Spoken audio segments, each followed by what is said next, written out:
Bienvenue sur le podcast de l'UNOCEL. Le label qualité des colonies de vacances, voyages scolaires et séjours linguistiques. Bonjour à tous et bienvenue sur le podcast de l'UNOCEL. Depuis 1978, l'Union nationale des organisations de séjour éducatif, linguistique et de formation en langue labellise des organisateurs de séjours linguistiques, voyages scolaires éducatifs et colonies de vacances. Notre union professionnelle compte plus de 50 membres. Aujourd'hui, nous sommes avec Antoine Bretin, directeur des séjours jeunes chez Verdi Ego et Verdi Open Class. Bonjour Antoine. Bonjour Élise. Verdi Ego propose des séjours linguistiques et des colonies de vacances et Verdi Open Class des séjours scolaires. Est-ce que tu peux nous dire pourquoi, selon toi, partir en séjour linguistique est une expérience inoubliable ? Eh bien, alors, il y a beaucoup de raisons qui font qu'un séjour linguistique, c'est une expérience inoubliable. Déjà, d'un point de vue d'apprentissage, de l'apprentissage de la langue, l'objectif, il est de progresser en langue, donc en fonction du type de séjour, soit de faire une première initiation, soit éventuellement d'aller encore plus loin sur des séjours longue durée pour potentiellement devenir bilingue. Donc ça, c'est quelque chose d'inoubliable parce qu'en général, une fois qu'on a appris une langue, c'est un petit peu comme le vélo, ça s'oublie pas.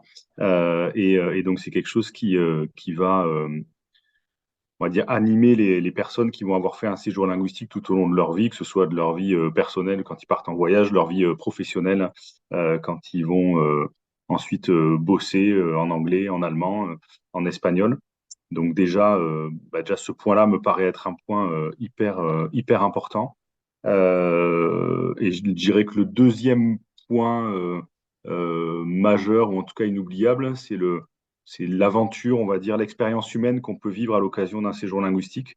Je pense que tous les gens qui ont fait un séjour linguistique dans leur jeunesse ou après ont quasiment tous des souvenirs inoubliables de choses qui leur sont arrivées. Et après, on crée également des relations humaines qui sont hyper fortes. Nombre d'entre nous avons des correspondants chez qui on est allé, par exemple, et avec qui on est toujours en contact plus tard. Des personnes qu'on a pu rencontrer, des copains qu'on s'est fait dans le séjour et qui sont ensuite devenus des, euh, des copains pour la vie, on va dire. Et on a même des fois des couples qui se forment. Ça nous est arrivé récemment. Nous, l'année dernière, on avait reçu un message d'un jeune qui nous avait expliqué qu'il avait rencontré sa future femme à l'occasion d'un séjour linguistique. C'était une belle histoire. Donc, des fois, il y a aussi ce type de belles histoires qui arrivent. Mais voilà,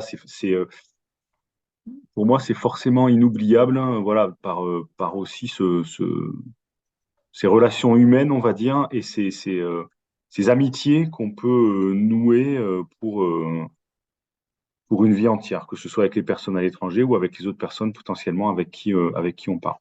Donc, je dirais que ces deux points-là, constitution d'un bagage linguistique qui forcément est durable, même s'il y a toujours besoin de l'entretenir, bien entendu, un petit peu, et aventure humaine, relations humaines, souvenirs qui restent en général gravés très longtemps dans nos mémoires.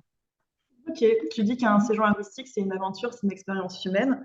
Au sein de ton catalogue chez Verdi Ego, il y a un séjour que toi, tu aurais aimé faire en étant ado pour vivre une aventure.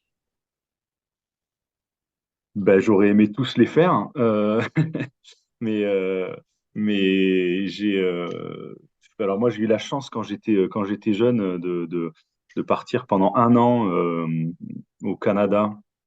Et donc, toute cette histoire, justement, dont on parlait avant, de création d'expériences, de souvenirs, c'est quelque chose qui est très présent chez moi. Donc, je dirais que on va dire que je vais compliqué d'en choisir un, donc je vais en choisir deux, évidemment. Ça va te plaire, Élise, d'avoir une réponse Ça me va. aussi concise. Euh, je partirai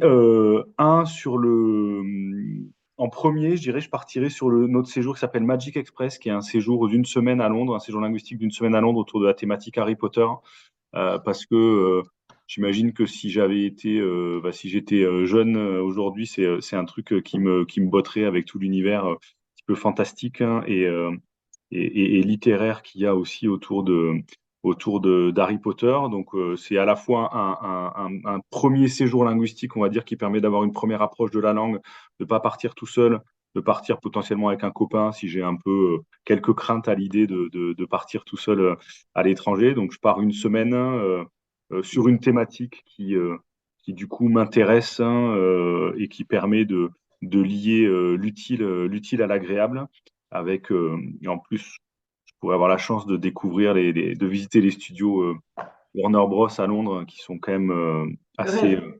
assez magiques, exactement, pour les petits et les grands. C'est très intéressant aussi. Et, euh, et voilà, donc je dirais que j'aimerais bien partir sur ça pour un premier séjour linguistique. Et après, C'est dis-moi, pour quelle catégorie d'âge à peu près ce séjour? c'est entre onze et 14 ans. Ok. Donc c'est pour ça que sur un premier séjour, c'est bien.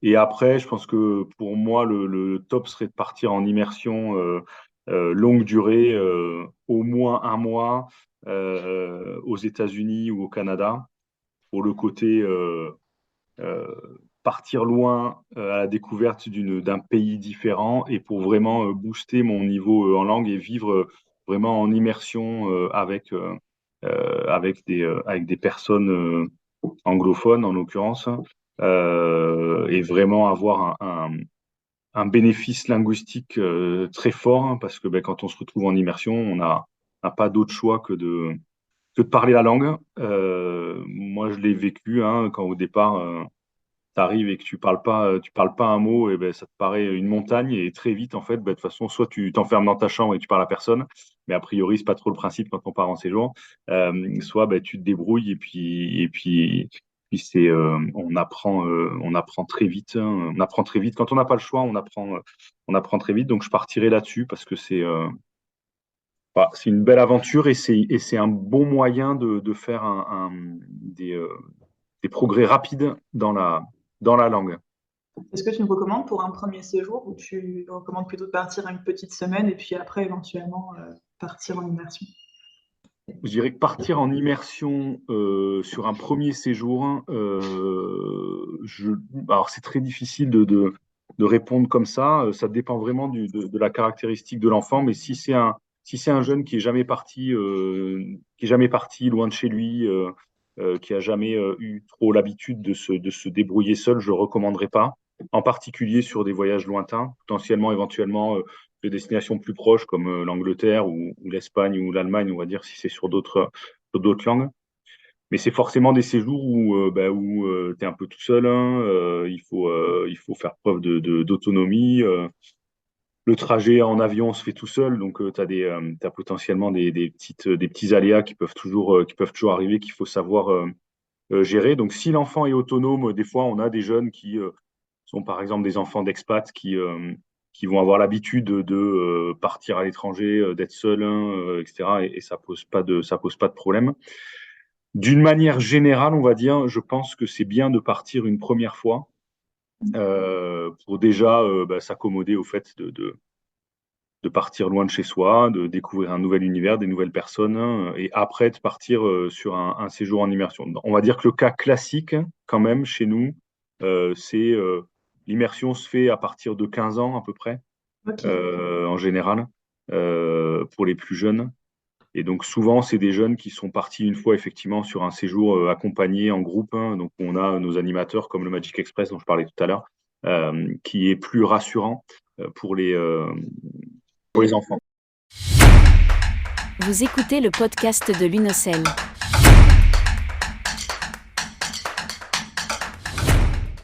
Du coup, on va mettre ta casquette maintenant Open Class pour parler des voyages scolaires.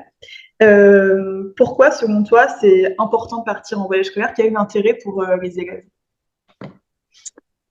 Alors les voyages scolaires, alors pour moi c'est un peu similaire déjà dans le côté l'intérêt, l'aventure humaine dont je parlais tout à l'heure, elle est encore très évidente sur ce type de séjour. C'est des séjours qui sont plus courts, mais il y a là pour le coup en général on part vraiment avec des copains de sa classe, hein, avec donc moi, mes enfants qui sont partis en voyage scolaire, j'en ai un qui est parti très récemment en voyage, bosser l'expérience de son année, quoi. C'est truc de ouf. Il revient, il te parle plus, c'est relou d'être à la maison parce que forcément, il a passé une semaine avec ses potes hein, à, à faire plein de trucs. Et donc, il y a cette aventure humaine qui est évidemment hyper présente et qui est aussi, je trouve, hyper intéressante dans la relation avec les enseignants parce que ça permet aussi de découvrir des enseignants sous un regard différent et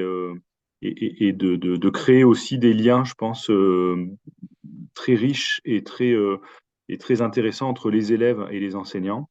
Après, le voyage scolaire, on est plus sur une approche de découverte culturelle, on va dire, de la destination. On est beaucoup moins sur un séjour linguistique, puisque même si on est sur un hébergement en famille, euh, on est en général trois ou quatre dans les familles. Euh, donc, euh, donc, du coup, on ne peut pas dire que les gens reviennent bilingues. Ça permet quand même alors, évidemment, on ne revient pas bilingue, hein, c'est assez clair, mais ça permet d'avoir quand même, pareil, on va dire une première approche, d'essayer de se lâcher un peu, de baragouiner quelques mots avec sa famille. Donc, je trouve quand même, malgré tout ce point de vue, un premier déclencheur. Et après, il y a le côté culturel, découvrir des destinations. Et je trouve que le voyage scolaire a une vraie vocation à permettre de découvrir des destinations, des cultures différentes ou des lieux différents à beaucoup de jeunes qui n'ont pas l'occasion de faire des voyages autrement que en voyage scolaire. Donc pour moi, il y a vraiment cette vocation-là. Des fois, le voyage scolaire, c'est le seul voyage que certains élèves feront dans toute leur vie. Et je trouve que pour ça, c'est quelque chose de magique, voilà, parce qu'évidemment, on a le coût est moins important, on part moins longtemps, et donc des fois il y a pas mal d'aides qui permettent aussi aux plus défavorisés, on va dire, de partir. Donc il y a vraiment cet intérêt pour un nombre très important de jeunes de découvrir une nouvelle destination, une nouvelle culture. Donc c'est un aspect un peu social potentiellement, mais je trouve que cette vocation-là, elle est hyper importante dans le voyage scolaire. Ouais, je trouve que ça donne le goût du voyage. Moi, j'étais partie quand j'étais en cinquième, j'étais partie en Italie. Et c'était la première fois que je partais à l'étranger, donc c'était plutôt sympa et ça m'a donné envie de voyager par la suite aussi. Donc ça ouvre Ça a été des. ça a été un déclencheur.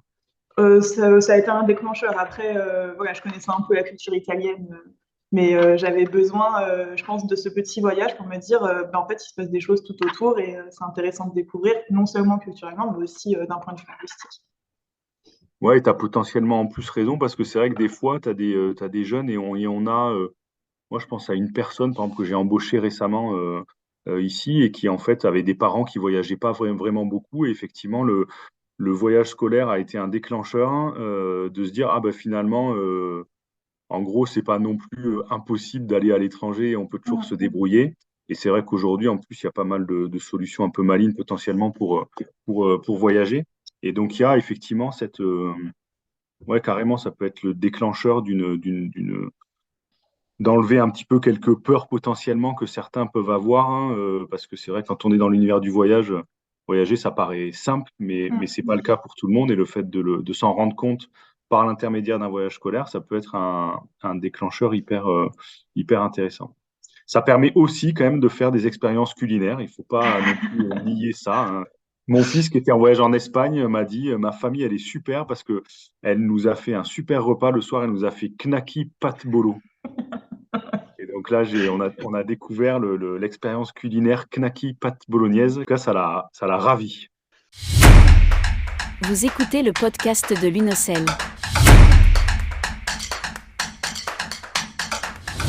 Est-ce que tu penses que partir en voyage scolaire à l'étranger, ça peut se donner du coup envie de partir en séjour linguistique par la suite?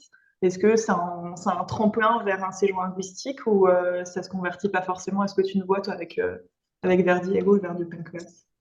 Alors pour moi, c'est un tremplin. Après, il y a quand même il y a évidemment une limite budgétaire, on va dire, hein, puisque c'est pas du tout le même budget, mais clairement, effectivement, c'est c'est une passerelle. On va dire que dans la logique, tu me demandais tout à l'heure, est-ce que partir en immersion pour la première fois, c'est bien. C'est vrai que nous, dans la logique, ce qu'on voit, c'est que on va déjà partir en voyage scolaire. Hein. Après, le jeune va donc tu pars avec tes potes, ta classe, des gens que tu connais, etc. Ensuite, tu pars en séjour linguistique accompagné en groupe, donc tu es toujours en groupe, mais tu es avec des gens que tu connais pas forcément. Tu es un petit peu plus, tu es moins nombreux. En général, tu es deux t'es deux dans la famille maximum. Tu peux être tout seul. Et donc, du coup, c'est un petit peu plus engageant, on va dire, d'un point de vue linguistique. Et ensuite, après, tu vas passer à l'immersion. Donc, c'est vrai que ce chemin-là est tout à fait, possible. Et on a nombre, nous, de clients, effectivement, qui partent en voyage scolaire et qui ensuite, derrière, enchaînent par un séjour linguistique avec notre marque Verdiello. Hein. Ok. Le seul truc que je pourrais ajouter, c'est que partir en séjour linguistique, en voyage scolaire, se mettre un petit peu en difficulté, que ce soit dans l'apprentissage d'une langue ou dans se confronter à des expériences un petit peu inhabituelles, sortir de son cocon, c'est quelque chose qui est extrêmement riche et qui me paraît extrêmement important dans la construction humaine que chacun peut avoir. Et quoi qu'il arrive, ce sont toujours des expériences qui sont hyper enrichissantes derrière pour sa construction en tant que personne, sa construction professionnelle. Et donc, partez en séjour linguistique et en voyage scolaire avec des adhérents de l'UNOCEL. En plus, c'est toujours magique. Et puis, il faut oser, il ne faut pas avoir peur de partir seul. Exactement.